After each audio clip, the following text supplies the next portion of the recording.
Facebook whistleblower Frances Haugen's testimony this week on Capitol Hill turned the Klieg lights on the social media platform's algorithm that, by design, amplifies dangerous disinformation and lures people to spend more and more time scrolling.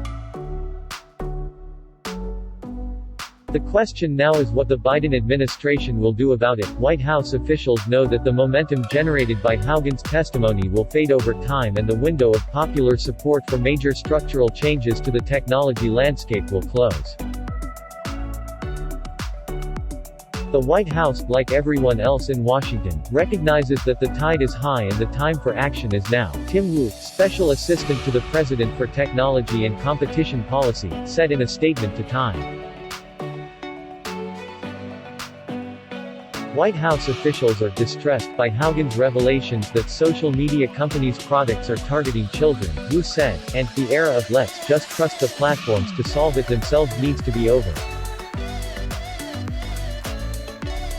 President Joe Biden wants Congress to strengthen antitrust laws, make sure privacy is better protected, and rewrite Section 230 of the Communications Decency Act to make tech companies more accountable for illegality happening on their platforms, according to Wu. Legislation addressing some of those actions passed the House Judiciary Committee in June.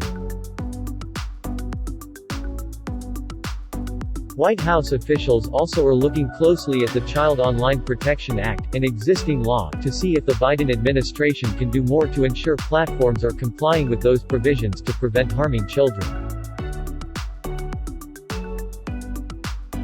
But Biden and congressional lawmakers are juggling competing priorities and slow regulatory processes that threaten to delay or dilute meaningful reforms to take on big tech.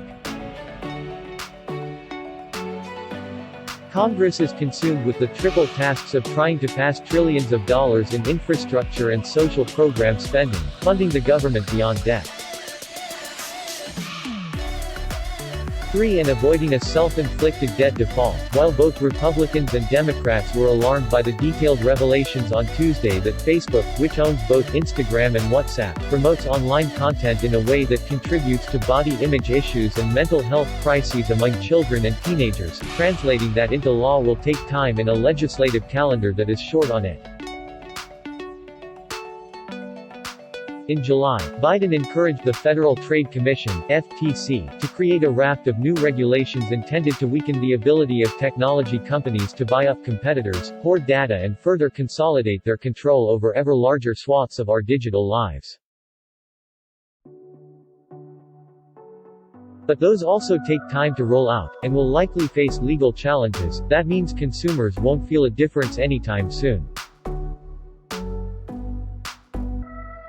The White House hopes the FTC, which is designed to operate independently, will use its powers to regulate how much private data tech companies collect and use to target content, as well as look closely at whether social media platforms do enough to prevent deceptive and unfair practices, things the White House believes are within the FTC's legal purview to regulate.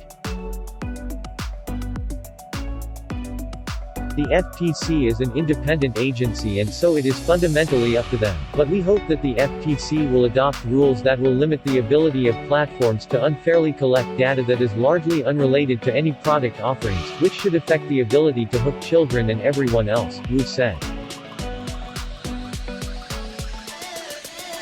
FTC rules often face legal challenges, and few areas are more contentious at the moment than federal regulation of tech companies. Which means that even if new rules are issued, they could be tied up in lengthy court battles before the Biden administration is allowed to implement them. Regulations aren't the Biden administration's only weapons. The Department of Justice can bring antitrust cases against tech companies, and Biden's pick to be the top antitrust attorney is a firebrand lawyer named Jonathan Conter, who made his name in private practice taking on massive tech companies like Google and Apple in court. Conter spoke at his confirmation hearing before the Senate Judiciary Committee on Wednesday, saying he would focus on protecting competition for businesses. I've been a strong proponent of vigorous antitrust enforcement in the technology area, among others, Conter said. The Senate is expected to vote on Cantor's nomination soon. There's an old saying in Washington that personnel is policy. And the Biden administration has signaled a commitment to going after the abuses of tech companies by hiring what tech companies consider fire breathers into key positions. That includes Cantor, Lina Khan as chair of the FTC, who is considered one of the country's leading legal scholars on tech monopolies, as well as Wu, who is a law professor at Columbia University, wrote that The Curse of Big Business, Antitrust in the New Age, on the problems with tech companies holding such large parts of the digital market.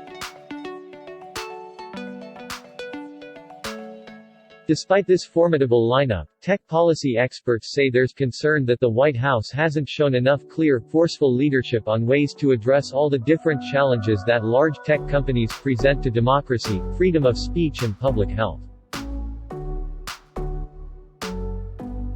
Even within the White House, for example, officials working on tech policy are dispersed through multiple offices. Staff on the National Security Council manage cyber security concerns and technologies' impact on democracy and disinformation, while at the National Economic Council, Wu and others are tackling the lack of competition in the tech space. It's not entirely clear if there's an individual in the administration across all of those lines that is setting a holistic strategy and making decisions for the administration on these core questions, says Rose Jackson, director of the policy initiative at the Atlantic Council's Digital Forensic Research Lab, which works to prevent disinformation being spread on digital platforms around the world. There is a lot of confusion as to who, at a policy level, is leading for the administration on this. It remains to be seen whether President Biden will take advantage of this opportunity to take additional actions from the White House, or whether he'll focus elsewhere and leave Facebook to others.